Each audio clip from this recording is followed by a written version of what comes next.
আসসালামু আলাইকুম প্রিয় শিক্ষার্থীরা, আশা করি তোমরা ভালো আছো। আলহামদুলিল্লাহ, আমিও ভালো আছি। আজ আমি নবম ও দশম শ্রেণীর পদার্থবিজ্ঞান বিষয়ের ষষ্ঠ অধ্যায় বস্তুর উপর তাপের প্রভাব এই অধ্যায়ের একটি গাণিতিক সমস্যা নিয়ে আলোচনা করব। তোমরা বোর্ডে দেখতে পাচ্ছ একটি উদ্দীপক রয়েছে। একটি ধাতব ঘনকের ধার 1.7 মিটার, 50 ডিগ্রি সেলসিয়াস তাপমাত্রা বাড়ানোর ফলে এর আয়তন 0.10 মিটার কিউব বেড়ে যায়। এখান থেকে গয়ে বলেছে ঘনকের দৈর্ঘ্য প্রসারণ সহগ নির্ণয় করো, আর ঘতে বলেছে ঘনকের আয়তন 7% বৃদ্ধি করতে তাপমাত্রা কত বৃদ্ধি করতে হবে। তাহলে দেখো, কোনো একটা কঠিন বস্তুকে আমরা যদি তাপ প্রয়োগ করি তাহলে বস্তুটির প্রসারণ ঘটে। এই প্রসারণ তিন ধরনের হয়। একটি হলো দৈর্ঘ্য প্রসারণ, আরেকটি হলো ক্ষেত্র প্রসারণ এবং অপরটি হলো আয়তন প্রসারণ। তো এক্ষেত্রে আমাকে বের করতে বলেছে কোনো ঘনকের দৈর্ঘ্য প্রসারণ সহগ নির্ণয় করতে বলেছে, অর্থাৎ একটা ধাতব ঘনক, সেটার ধার দেওয়া আছে কত 1.7 মিটার, এবং এটিতে তাপ প্রয়োগ করার ফলে এটির তাপ 50 ডিগ্রি সেলসিয়াস তাপমাত্রা বাড়ানোর ফলে, অর্থাৎ তাপ প্রয়োগ করা হয়েছে যার কারণে এর তাপমাত্রা বৃদ্ধি পেয়েছে। এবং কত বৃদ্ধি পেয়েছে? 50 ডিগ্রি সেলসিয়াস তাপমাত্রা বৃদ্ধি পেয়েছে। ফলে এর আয়তন কত হয়েছে? 0.10 মিটার কিউব। এটা আয়তন বেড়ে গিয়েছে। তো আমরা কি করব? এখান থেকে প্রথমে আয়তন প্রসারণ সহগটা বের করে নিব, এবং আয়তন প্রসারণ আমরা জানি যে আয়তন প্রসারণ সহগের সাথে আবার দৈর্ঘ্য প্রসারণ সহগের একটি সম্পর্ক রয়েছে। সেই সম্পর্কটি ব্যবহার করে আমরা দৈর্ঘ্য প্রসারণ সহগটা নির্ণয় করে ফেলব। তো চলো শুরু করি।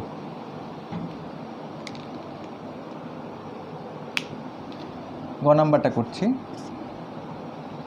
দেখো, এখানে আমার উদ্দীপকে কি কি জিনিস দেওয়া আছে। একটি ধাতব ঘনকের ধার দেওয়া আছে 1.7 মিটার। ঘনকের ধার দেওয়া আছে কত? ধার 1.7 মিটার। তাহলে ঘনকের আয়তন কি হবে? ঘনকের আয়তন ইকুয়াল টু কী হবে? 1.7 মিটার এটার কিউব হবে। তো কত হয় আমরা একটু দেখি।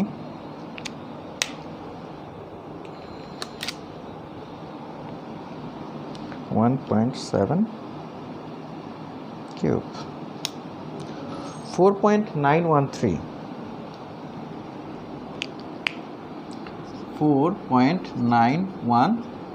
এত মিটার কিউব। এটি হলো ঘনকের আয়তন। এখন দেখো, তাপমাত্রার বৃদ্ধি কত ঘটেছে আমার? তাপমাত্রার পরিবর্তন বা বৃদ্ধি, তাপমাত্রা বৃদ্ধি ডেল থেটা ইকুয়াল টু কত হয়েছে? 50 ডিগ্রি সেলসিয়াস। 50 degree Celsius. আমরা এটাকে পরিবর্তন সেলসিয়াসও যা হবে ক্যালভিনে তাই হবে। তাহলে কত হবে? 50 ক্যালভিন আমরা লিখতে পারি। আচ্ছা, আয়তনের পরিবর্তনটা, আয়তন কত বেড়ে গিয়েছে? দেখো, 0.10 মিটার কিউব বৃদ্ধি পেয়েছে বা বেড়ে গিয়েছে। তাহলে আয়তন বৃদ্ধি ডেল ভি ইকুয়াল টু কত হবে? 0.10 মিটার কিউব। তো আমরা আয়তন প্রসারণ সহগটা আগে বের করে নিব, তারপরে আমরা আয়তন প্রসারণ সহগের সাথে দৈর্ঘ্য প্রসারণের যে সম্পর্ক রয়েছে সেই সম্পর্কটাকে ব্যবহার করে আমরা দৈর্ঘ্য প্রসারণ সহগটা নির্ণয় করে ফেলব। তো দেখো, আয়তন প্রসারণ সহগের সংজ্ঞা কি, সূত্রটা আমরা জানি। আয়তন প্রসারণ সহগ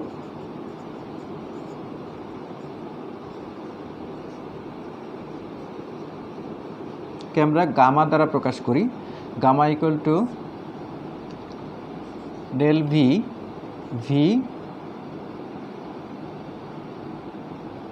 ডেল থেটা। তো আমরা এখানে এখন মানগুলো বসিয়ে দিব। আমি উপরের অংশ মুছে দিচ্ছি।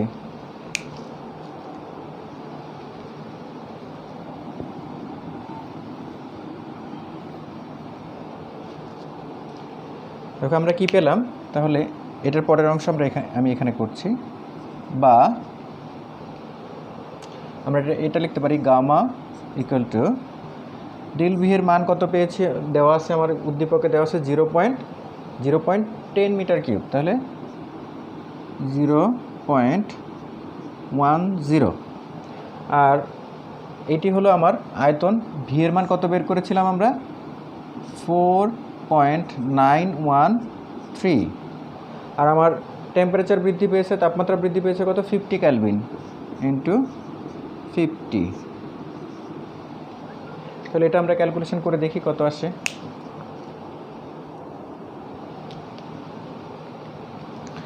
Point 10 divide 4.913 into 50।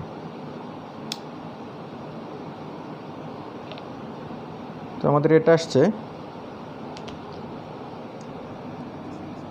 4.07 into 10 to the power -4, আর এর একক হলো পার কেলভিন। এটা আমরা কি পেলাম, এটি হলো আমাদের আয়তন প্রসারণ সহগ বের হলো। এখন আমরা কি করব, এখান থেকে দৈর্ঘ্য প্রসারণ সহগটা বের করে ফেলব। তো আয়তন প্রসারণ সহগের সাথে দৈর্ঘ্য প্রসারণ সহগের সম্পর্কটা হলো এরকম। সুতরাং দৈর্ঘ্য প্রসারণ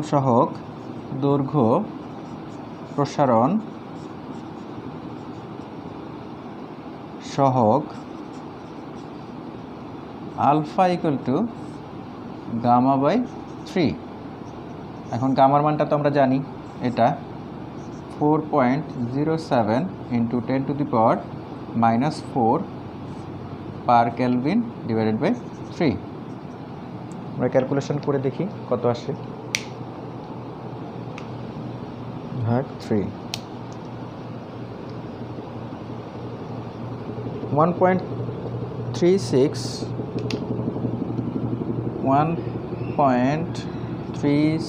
into 10 to the power -4 kelvin per kelvin, এটাই আমাদের অ্যান্সার। অর্থাৎ দৈর্ঘ্য প্রসারণ সহগ আমাদেরকে বের করতে বলেছে, আমরা বের করে ফেলেছি। এরপর আমরা চলে যাব ঘ নাম্বারে। দেখো কি বলেছে, ঘনকের আয়তন 7% বৃদ্ধি করতে তাপমাত্রা কত বৃদ্ধি করতে হবে। 7% যদি আমরা ঘনকের আয়তনটা বৃদ্ধি করতে চাই, তাহলে আমার তাপমাত্রা বৃদ্ধি করতে হবে। যেহেতু তাপমাত্রা বৃদ্ধিতে ঘনকের আয়তনটা বৃদ্ধি পাবে, তাহলে আমার কতটুকু তাপ বৃদ্ধি করলে 7% বৃদ্ধি পাবে। ঘনকের যে আয়তন, বর্তমানের যে আয়তনটা রয়েছে, কতটুকু তাপ বৃদ্ধি করলে বা তাপমাত্রা বৃদ্ধি করলে এটার আয়তনটা বর্তমানে যেটি আছে তার থেকে আরও 7% বেড়ে যাবে। তো দেখো এক্ষেত্রে আমাদের গয়ে যে আমরা আয়তন প্রসারণ সহগটা বের করেছি, সেটি আমাদের ঘ নাম্বারে প্রয়োজন হবে। তো আমরা এটা রেখে দিলাম।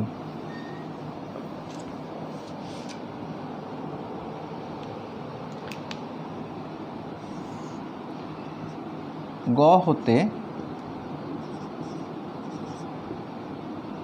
গামা, আর আয়তন প্রসারণ সহগ তোমরা একটু লিখে নেবে। আয়তন প্রসারণ সহগ gamma equal to 4.07 into 10 to the power -4 per kelvin.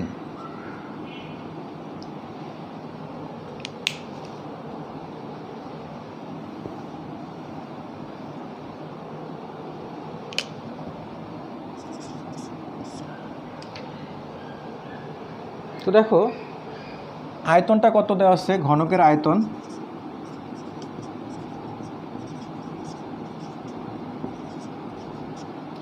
আয়তন ভি ইকুয়াল টু আমরা গতে বের করেছিলাম 4.913 এত মিটার কিউব। এরপরে কি বৃদ্ধি 7% আয়তনটা কি হলো, 7% বৃদ্ধি করলে, অর্থাৎ ঘনকের আয়তন 7% বৃদ্ধি করতে তাপমাত্রা কত বৃদ্ধি করতে হবে। তাহলে ঘনকের আয়তনের 7% কত হয় সেটা বের করে ফেলি আমরা। আয়তন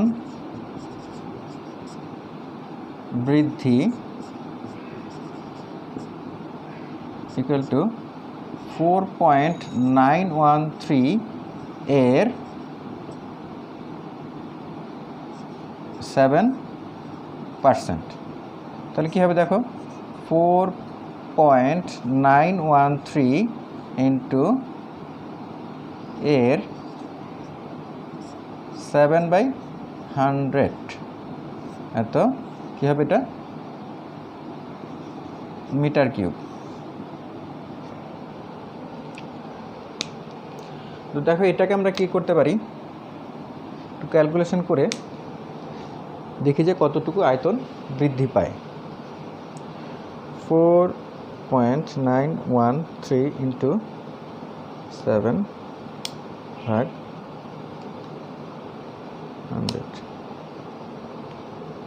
আচ্ছা কত আসলো, 0.34391, 0.34391 এত মিটার কিউব বাড়াতে কতটুকু তাপমাত্রা কত বৃদ্ধি করতে হবে, অর্থাৎ ডেল থিটার মানটা আমাদের বের করতে হবে।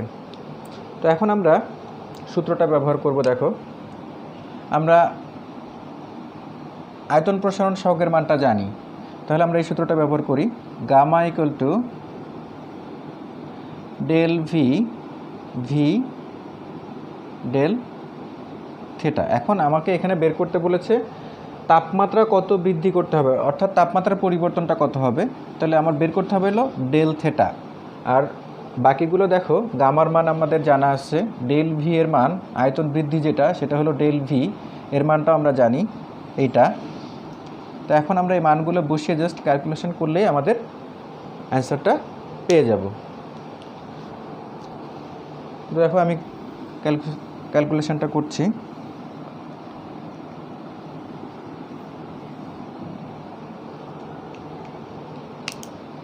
বা এখানে করছি,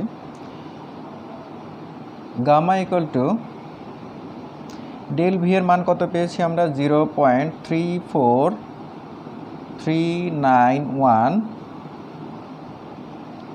মিটার কিউব, আর ভি এর মান কত, ভি এর মান আমরা পেয়েছিলাম হলো 4.913 মিটার কিউব ইন্টু ডেল থিটার মানটা আমরা বের করব। বা আমরা এইভাবে লিখতে পারি, del theta equal two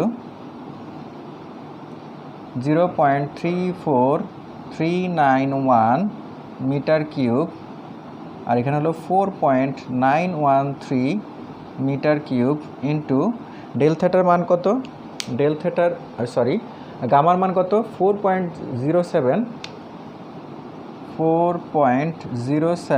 into 10⁻⁻⁴ per kelvin.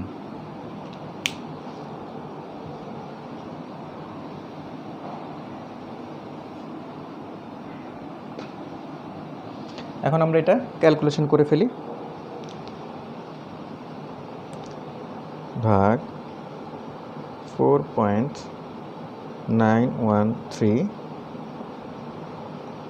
Into 4.07 exponent -4।